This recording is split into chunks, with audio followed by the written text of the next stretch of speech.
హింస చేయరాదు. గుర్తుంచుకోండి, హింస అనేది శారీరకము.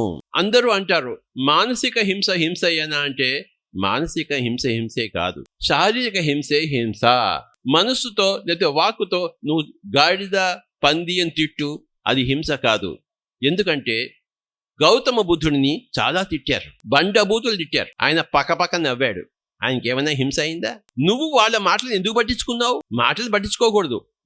నువ్వు వాళ్ళ మాటలు పట్టించుకున్నావు కనుక నీకు హింస ఏర్పడింది.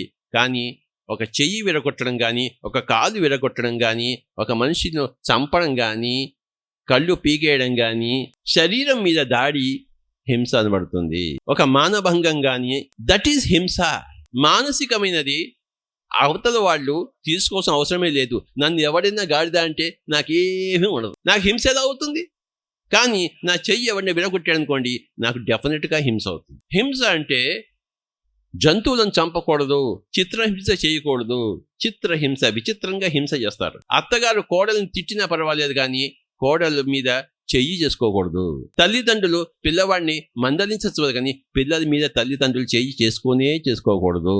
విధి లేని పరిస్థితుల్లో every rule has got exception. అలాంటి పరిస్థితుల్లో తప్ప